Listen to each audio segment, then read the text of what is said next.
नमस्ते, मैं हूं आपके साथ दिव्यांश शर्मा। आप देख रहे हैं आपकी आवाज। 17 नवंबर को विधानसभा चुनाव है, लेकिन उससे पहले जनता की उम्मीदों की जो थाली है उसमें आरोपों के व्यंजन सजाए जा रहे हैं और दावे और वादे किए जा रहे हैं। एक तरफ जो लोकल उम्मीदवार हैं जनता के बीच पहुंच रहे हैं, कहीं शांति के साथ, कहीं आक्रामकता के साथ चुनावी रैलियां हो रही है, लेकिन मध्य प्रदेश की सरजमीं पर दिग्गज भी मैदान में उतर रहे हैं, हुंकार भर रहे हैं, ललकार रहे हैं। आज दो चेहरे नजर में आए जब एक दूसरे के खिलाफ जमकर हल्ला बोला गया। एक तरफ प्रधानमंत्री नरेंद्र मोदी, दूसरी तरफ प्रियंका गांधी। प्रधानमंत्री नरेंद्र मोदी ने विकास मॉडल को लेकर सवाल किया, दूसरी तरफ प्रियंका गांधी ने छल, कपट और मिलावट का जिक्र किया। कौन किस पर भारी पड़ा, करेंगे डिबेट। मुद्दों की बात हो रही है, लेकिन आरोपों की इस जंग में कौन हावी दिखाई दे रहा है और इसके पीछे क्या आधार है, हम करेंगे विस्तार से डिबेट। लेकिन पहले सुनिए प्रधानमंत्री नरेंद्र मोदी ने किस तरह से कांग्रेस पर जमकर हमला बोला, पुराने वक्त का जिक्र भी किया और विकास को लेकर क्या सवाल किए। कांग्रेस के विकास के मॉडल का वर्णन करना है तो वो मॉडल क्या था? वो मॉडल था लापता मॉडल। लापता मॉडल। बिजली लापता,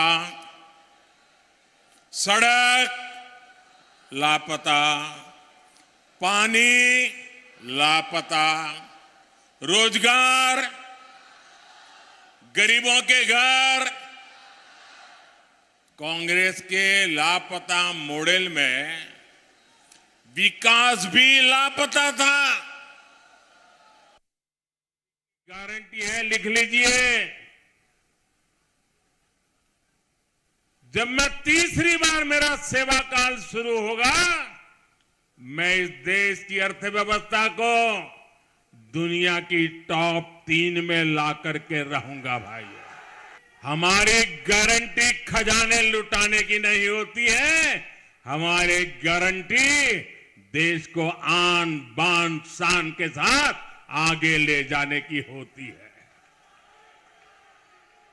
हमारी गारंटी वोट बटोरने की नहीं होती है, हमारी गारंटी मेरे देशवासियों का सामर्थ्य बढ़ाने की होती है। प्रधानमंत्री नरेंद्र मोदी लापता मॉडल कहकर कांग्रेस पर निशाना साध रहे थे। बारी कांग्रेस की भी आई और सांवेर की धरती से प्रियंका गांधी जमकर बरसी। उन्होंने कहीं पे निगाहें, कहीं पे निशाना के मुहावरे के अंदाज में मिलावट की बात कही। मिलावट का जब जिक्र होता है तो सांवेर में किसकी तूती बोलती है ये सबको पता है, इस पर भी हम बात करेंगे। लेकिन पहले सुनिए प्रियंका गांधी और कमलनाथ ने क्या कुछ कहा। जो सरकार आपने चुनी वो आप ही की बनाई हुई सरकार थी, और जिस तरह से यही रावण ने भगवान राम और भगवान लक्ष्मण के साथ छल किया, उस तरह से आपके साथ भी छल हुआ। कुछ बहुरूपियों ने छल कपट करके आपकी सरकार का समझ जाएंगे। गुंडागर्दी करने वाले कल के बाद परसों भी आता है। और कमलनाथ 2018 के मॉडल नहीं है, कमलनाथ 2023 के मॉडल है। सबका हिसाब लिया जाएगा और न्याय आपके साथ खड़ा हूंगा न्याय के लिए। अब तो मैंने गोद ले लिया, चिंता मत करिएगा, रीना को जिताइएगा। किसका मॉडल सबसे जबरदस्त है, किसका मॉडल जनता को पसंद आ रहा है, आक्रामकता दिन ब दिन लगातार बढ़ती जा रही है। प्रधानमंत्री नरेंद्र मोदी ने जो मॉडल वाली बात कही, प्रियंका गांधी ने छल कपट वाली बात कही, इन तमाम मुद्दों को समझने की हम कोशिश करेंगे। आज हमारे साथ डिबेट में दो खास मेहमान जुड़ रहे हैं। बीजेपी प्रवक्ता गुलरेज शेख जुड़ रहे हैं, तो वहीं कांग्रेस प्रवक्ता भूपेंद्र गुप्ता हमारे साथ जुड़ रहे हैं। मैं आप दोनों का बहुत बहुत स्वागत करता हूं और आप दोनों भी जमकर मैदान में तैयारी कर रहे होंगे। लेकिन पीएम मोदी और प्रियंका गांधी पर आज सबकी नजर रही। गुलरेज शेख, सबसे पहला सवाल मेरा आपसे है। आज प्रियंका गांधी ने सांवेर की धरती से यह हुंकार भरते हुए कहा कि एक कोरोना का वक्त था, तत्कालीन स्वास्थ्य मंत्री के कंधों पर बड़ी जिम्मेदारी थी, लेकिन वो सरकार से सौदेबाजी कर रहे थे। उस वक्त जो उन्हें काम करना चाहिए था उसके ठीक उलट वो जुगाड़ नीति अपना रहे थे और जनता ने जो चुनी थी सरकार, छल कपट किया आपने। ये गांधी परिवार वही था ना, उसी की नुमाइंदगी कर रही थी प्रियंका रॉबर्ट वाड्रा, जो कह रही थी कि ये तो मोदी वैक्सीन है, और जिसको मोदी वैक्सीन कहा था जब हम लोगों ने बनाया था, उसको चुपचाप से फिर लगा लिया था और उसी ने इन लोगों की जानें भी बचाई थी। इनकी हर बात झूठ होती है मेरे मित्र। और ये बात कर रहे हैं स्वास्थ्य मंत्री की, तत्कालीन स्वास्थ्य मंत्री की। तत्कालीन मुख्यमंत्री उस समय क्या कर रहे थे, वो आईफा अवार्ड करा रहे थे और आईफा अवार्ड में हीरोइनों के साथ घूम रहे थे। ये इनका मॉडल था। और हमारा मॉडल मोदी जी ने दिखाया, शिवराज जी ने दिखाया किस प्रकार से मुस्तैदी से मध्य प्रदेश में काम किया गया, किस प्रकार से गरीबों को अन्न दिया गया, किस प्रकार से राहत व्यवस्थाएं की गई, किस प्रकार से स्वदेशी वैक्सीन न केवल इजाद की गई बल्कि बनवाई गई और लगवाई गई, और दुनिया में सबसे विस्तृत सबसे बड़ा वैक्सीनेशन का प्रोग्राम चलाया, और साथ ही साथ लगभग 150 देशों को भी दिया। मतलब हमने अपने लोगों का भी ख्याल किया और पूरी दुनिया का ख्याल किया। ये है मोदी मॉडल, ये है भाजपा मॉडल, ये है शिवराज मॉडल। और वो उनका मॉडल था कि हीरोइनों के साथ घूमना मध्य प्रदेश में। यहां तक कि भाई साहब स्थिति ये थी, जब हमने सत्ता संभाली ना, तो बेसिक जो चीजें होती थी, जो एनुअल मेंटेनेंस होता था हॉस्पिटलों का, उनकी पाइपलाइंस का, उनके सिलेंडर्स का, वो तक नहीं हुआ था। ऑपरेशन थिएटर्स का बेसिक मेंटेनेंस नहीं हुआ था। जो किट्स होती है उसका मेंटेनेंस नहीं हुआ था। यहां तक कि जो मॉनिटर्स होते हैं उसका मेंटेनेंस नहीं हुआ था। किया था इनने 15 महीने तक। केवल पैसा खाया, केवल भ्रष्टाचार किया, केवल आपस में लड़ते भिड़ते रहे। यही हुआ। भ्रष्टाचार का जब आरोप लगता है तो कार्रवाई क्या होती है, इस पर भी कई बार सवाल पूछा गया, लेकिन जवाब किसी के पास नहीं होता है। भूपेंद्र गुप्ता जी, कपट मॉडल, आज इसका भी शोर बहुत सुनाई दे रहा है। यह भी जिक्र किया जा रहा है कि जब आपकी सरकार रही तो जनता के साथ विकास के नाम पर उसे कुछ नहीं दिया गया। गारंटी दी जा रही है, वन पेंशन का जिक्र किया प्रधानमंत्री नरेंद्र मोदी ने। पीएम मोदी ने यह भी कहा कि गरीबों को हम आवाज दे रहे हैं, और तुष्टीकरण का आरोप भी लगाया। पर इस पर आपका पक्ष क्या है? देखिए, जो प्रधानमंत्री जी हैं, महाभारत में एक जो है शंख का जिक्र आता है, वो डभोर शंख होता है। वो बजता है, आवाज भर आती है उससे, लेकिन वो शंख जो है युद्ध में काम नहीं आता है। ये जो गारंटियों की बात आज माननीय प्रधानमंत्री जी ने की है, इस देश को उन्होंने गारंटी दी थी 15 लाख रुपए सबके खाते में आएंगे। ये 15 लाख की गारंटी का क्या हुआ, ये देश को मालूम है। प्रधानमंत्री ने गारंटी दी थी कि हर साल 2 करोड़ लोगों को रोजगार देंगे। ये 2 करोड़ रोजगारों का क्या हुआ, ये गारंटी लोगों को मालूम है। उन्होंने कहा था कि 2022 तक हिंदुस्तान के किसी भी व्यक्ति के पास ऐसा नहीं होगा कि जिसका अपना घर ना हो, जिसके घर में नल ना हो, नल में जल ना हो, जिसके घर में एलईडी ना फ्री का लगा हो। ऐसे घरों को अभी तलाशी है मध्य प्रदेश में। मैं यहीं भोपाल में आपको हजारों लोग दिखा देता हूं जिनके पास घर नहीं है। ये गारंटी दी थी मोदी साहब ने। ये गारंटी दी थी मामा जी ने कि 10 लाख रोजगार हर साल देंगे। गारंटी दी थी मामा ने कि हर साल हम 1 लाख लोगों को नौकरियां देंगे। आज 4 साल हो गए इस सरकार को जो गारंटी दिए हुए। ये गारंटियां कहाँ हैं, जरा इसका जवाब भाजपा के लोग दें। झूठ और पाखंड और ढोंग और कुटिलता की राजनीति भारतीय जनता पार्टी करती है। कौन सी गारंटियां इनकी खड़ी हुई हैं? इन्होंने कहा था किसानों की आय दोगुनी कर देंगे। इस गारंटी का प्रधानमंत्री जी जवाब दें, मुख्यमंत्री जी जवाब दें, क्या हुआ? दोनों ही पार्टियां एक दूसरे के वादे और दावे गिना रही हैं कि पहले क्या किया था, कितनी गारंटी दी थी। अब मैं जरा गुलरेज शेख से सवाल करूंगा। गुलरेज शेख जी, आपके विरोधी ये आरोप लगाते हैं कि जब शिक्षा व्यवस्था की बात होती है, अभी भी कई ऐसे स्कूल हैं जहां पर शिक्षकों का अभाव है, अभी भी कई ऐसे अस्पताल है जहां पर डॉक्टरों का अभाव है, बदहाली है। आरोप ये भी लगते हैं कि कानून व्यवस्था को लेकर भी लगते हैं कि पुलिस भर्ती जितनी होनी चाहिए थी उस संख्या में नहीं हुई है। आरोप ये भी लग रहे हैं कि रोजगार देने का जो वादा किया गया था वो भी उतना नहीं दिया गया है। कांग्रेस आरोप लगा रही है, आपके पास क्या आंकड़ा है?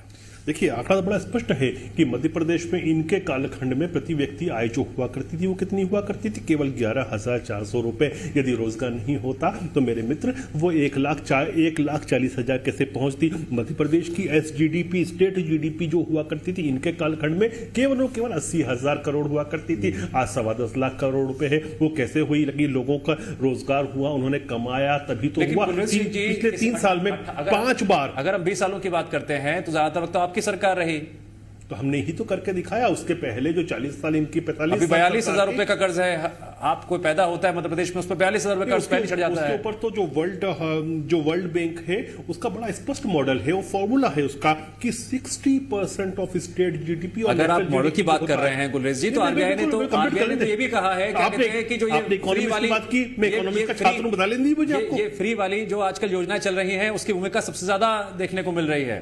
देखिए, मध्य प्रदेश में हमने बेसिक विकास पहले किया, उसके बाद फ्री वाली योजनाएं लेकर आए हैं। पहले इस प्रदेश के अंदर सड़कें नहीं थी, वो सड़कें बनाने का काम हमने किया। 50,000 किलोमीटर केवल सड़कें हुआ करते थे, उसको 5.25 लाख किलोमीटर से अधिक किया। यदि आप हेल्थ की बात करें, हेल्थ की बात बहुत इंपॉर्टेंट होती है, डॉक्टर होने की वजह से कह रहा हूं मैं ये बात। यहाँ पर मध्य प्रदेश में मेडिकल और डेंटल मिला के 7 कॉलेजेस हुआ करते थे, आज कितने हैं? 49 है। लगभग हर जिले में हमने ये काम किया, लगभग medical college. Bhupendra Gupta ji, BJP बार बार गिनाती है कि हमने इतने सालों में क्या काम किया, और आपके 15 महीने के कार्यकाल को तोलती है, बताती है कुछ विकास कार्य नहीं हुआ है, कर्ज माफी का वादा भी याद दिलाती है। इस छल कपट के बीच किसने छल किया, किसने कपट किया, ये जनता तय करेगी। ये तय है 17 नवंबर को। आपके अपने अपने दावे हैं, लेकिन अगर जमीनी मुद्दों की बात करें तो शिक्षा व्यवस्था, रोजगार, इन मुद्दों पर कितनी सार्थक बहस हो पा रही है, और क्या 15 महीने का कार्यकाल पर्याप्त था आपके लिए? जो वादे आपने किए थे उसमें आप पूरे कर पाते?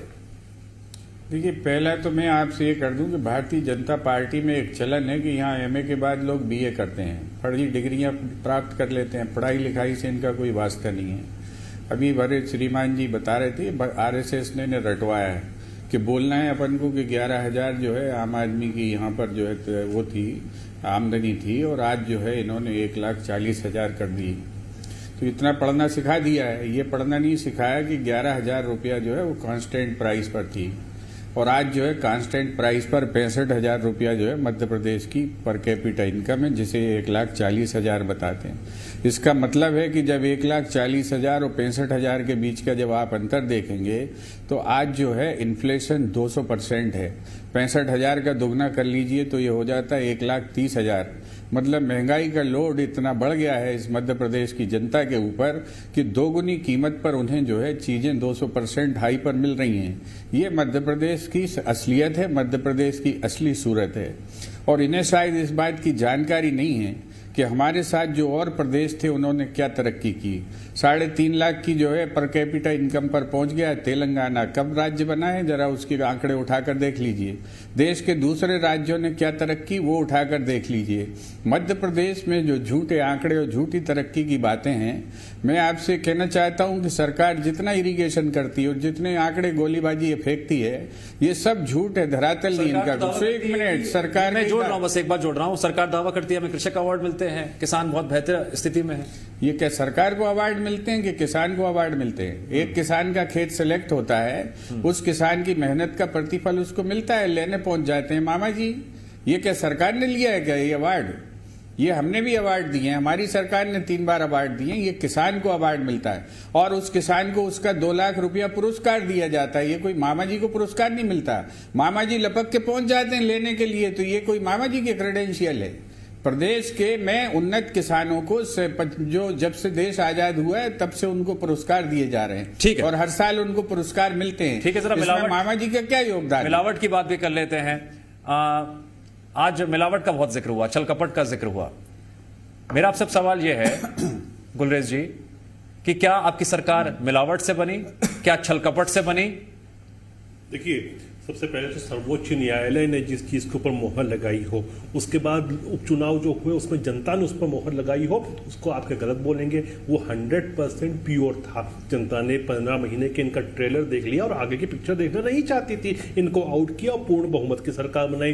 लेकिन मिलावट की बात कौन कर रहा है? जिनका खानदान मिलावटी है।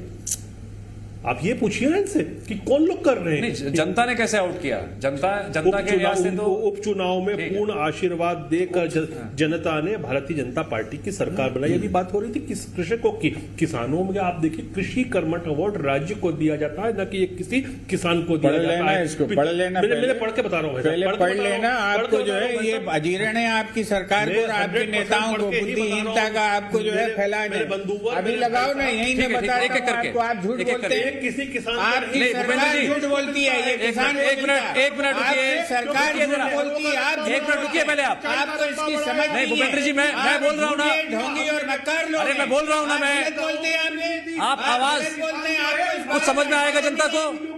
क्या जनता को कुछ समझ में आएगा?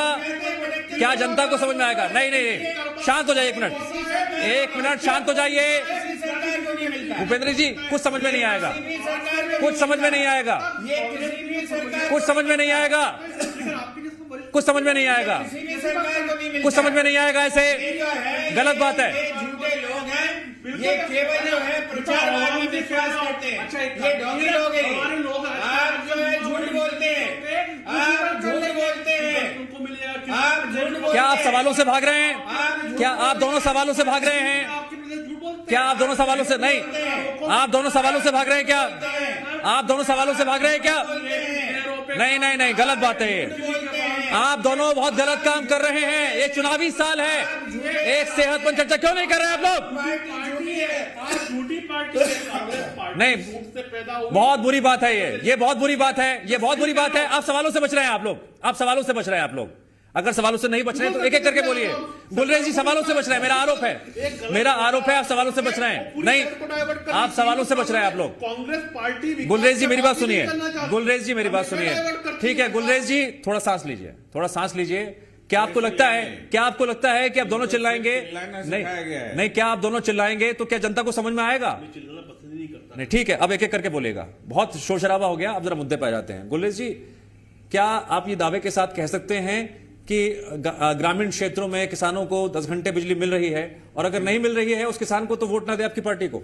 देखिए, किसान जानता है इस चीज को कि 10 घंटे मिनिमम मिल रही है, उससे ज्यादा भी मिलती है, लेकिन मिनिमम 10 आवर्स की बिजली मिल रही है। और किसानों की बात ये लोग करेंगे, इनके समय कृषि कितनी बदहाल थी, गांव में बिजली नहीं हुआ था करती थी। टोटल मतलब 100% गांवों का इलेक्ट्रिफिकेशन नहीं हुआ था। 50-60 साल अगर आपकी आजादी को हो गए देश की, वो गांव तक बिजली नहीं पहुंची थी, तो कौन रिस्पॉन्सिबल था? हमने तो करके दिखाया ना। और इसीलिए जब आप देखिए, जब सिंचाई का रकबा बढ़ता है, जब नीम कोटेड यूरिया प्राप्त होता है, जब उन्नत बीज प्राप्त होता है, जब बिजली प्राप्त होती है, तो फिर किसान का जो मिट्टी है ना, वो सोना उगलती है। और इसीलिए मध्य प्रदेश का किसान आज के समय सबसे उन्नत किसान है। ये बोलते सरकार कुछ नहीं करती, किसी जमाने में प्रोक्यूरमेंट ठीक है भूपेंद्र गुप्ता जी, आपकी बारी है। आज हमारा मध्य ठीक है प्रदेश गुलरेज जी, एक्सपोर्ट काफी में बोला गेहूं का सबसे गुलरेज आगे। जी, आपने काफी बोला। अब भूपेंद्र जी की बारी। भूपेंद्र जी, मध्य प्रदेश को चौपट करने में और लूट करने में और जो दिग्विजय है सिंह का हाथ रहा। नहीं, गुलरेज जी, गलत बात है, जो है ये मैं गलत बात है, बोलने ऐसे नहीं। दूंगा आपको, यह ध्यान रखिएगा। नहीं, मैं बोल रहा हूं ना, आप भूपेंद्र जी, आप मेरे पे भरोसा ये रखिए। जो लुटेरों की सरकार है, लूटखोरों की सरकार है, इसने क्या किया है? आज किसान की हालत चल के देख लीजिए। आज मध्य प्रदेश में ये किसी भी, मैं आपको 100 जिले जहां पर ऑफिशियली इन्होंने बिजली बंद कर रखी है, ये क्या बात करते हैं? यहाँ बैठकर झूठ बोलते हैं, यहाँ पर जो है टीवी पर आकर। अच्छा, मेरा एक पक्ष है। लाखों किसानों के पास आज बिजली अच्छा नहीं है। भूपेंद्र जी, मेरा एक गांव पक्ष के है। गांव टर्मिनेट किए एक पक्ष है मेरा, एक पक्ष है मेरा। आपको दोनों को ये लगता है कि जो झूठ बोल रहा है, जनता से अपनी आवाज से, अपने वोट से, बिल्कुल बिल्कुल, कोई भी हो, आपके वो कोई भी हो, आपके यहाँ फोन आएंगे लोगों वो कोई भी हो, वो कोई भी हो, फोन आएंगे किसानों के कि ये झूठ बोलते हैं और ये जो है इन्होंने किसानों को लूट लिया है। आज आप देखें, 50 किलो की बोरी में से 5 किलो मार दिया, जैसे इन्होंने जो है कोविड में आटा मार दिया था, 10 किलो की बोरी में से 6 किलो देते थे। ये जो है लूट कर रहे। आज जो है जितना खाद इनको जो है 50 किलो के पैसे लेते, 45 किलो उसको खाद मिलती है। आज जितने जो है भारतीय जनता पार्टी के लोगों ने बीज प्रमाणीकरण संस्थाएं बना रखी हैं, वो सारे के सारे जो है नकली बीज सप्लाई करने में पकड़े जाते हैं। कितने लोगों के खिलाफ इन्होंने FIR लिखी, कितने किसानों को इस बात के लिए आत्महत्या करनी पड़ी कि उनके खेत में जो बीज सप्लाई किया गया था वो बीज फला नहीं। अफलन के कारण किसानों ने चिट्ठियां लिखकर आत्महत्या की हैं। ये ऐसे लुटेरे और ऐसे जो है क्रूर लोगों की पार्टी है, जिन्होंने जो है अपने लोगों को सारी जगह घुसेड़ दिया, सब जगह बिठा दिया। आज जो है इसका जवाब इनके पास है क्या? कितनी FIR दर्ज की यहाँ पर बताइए, इस चैनल पर बैठकर बताइए कितनी FIR आपकी पार्टी ने। समय कम है और आपके लोग पकड़े गए, भूपेंद्र जी, समय कम है भूपेंद्र जी समय कम है, समय कम है, समय कम है, समय कम है। जवाब दीजिए इसका। दिखाता है कौन झूठ बोल रहा है। 100% जो है गाँवों को 10 घंटे बिजली कहीं नहीं मिल रही है। एक मिनट, मैं बोल रहा हूँ भूपेंद्र जी, मैं बोल रहा हूँ, नहीं मिल रही है भूपेंद्र जी, मैं बोल रहा हूँ ना, लोग हैं, कहीं पर नहीं मिल रही 10 घंटे बिजली, कहीं पर नहीं मिल रही, कहीं पर नहीं मिल रही 10 घंटे बिजली, कहीं पर भी नहीं मिल रही 10 घंटे बिजली, कहीं पर भी नहीं मिल रही है। झूठे हो आप कहीं पर नहीं मिल रही बिजली। जनता आपको यहाँ पर फोन करके बताएगी कहीं बिजली कौन कौन छल कपट कर रहा है, कौन सियासत की मिलावट कर रहा है, कौन आंकड़ों से खेलने की कोशिश कर रहा है। हमने किसानों की बात की, हमने बिजली की बात की, और कुल मिलाकर जो विकास मॉडल बीजेपी और कांग्रेस का दिखाई दे रहा है उसका कुछ कुछ अंश इन बयानों से जनता को समझ में भी आ गया होगा, संकेत भी मिल रहा होगा। मैं दोनों मेहमानों से कहूंगा कि एक मुहावरा हम बहुत समय सुनते आ रहे हैं, झूठ बोले कौवा काटे। अब किसको काटेगा? इंतजार कीजिए, नहीं इंतजार कीजिए, जनता तय करेगी, जनता तय करेगी। फिलहाल मैं आप दोनों का बहुत बहुत शुक्रिया करता हूं। जमकर बहस हुई, जमकर चर्चा हुई, मुद्दों को लेकर हमारे नेताओं का क्या जवाब रहा आकलन कीजिए। बहुत बहुत शुक्रिया, बहुत बहुत शुक्रिया, बहुत बहुत शुक्रिया आप दोनों का। यहां वक्त है ब्रेक का। ब्रेक के बाद देखें छत्तीसगढ़ का मुद्दा आपकी आवाज में।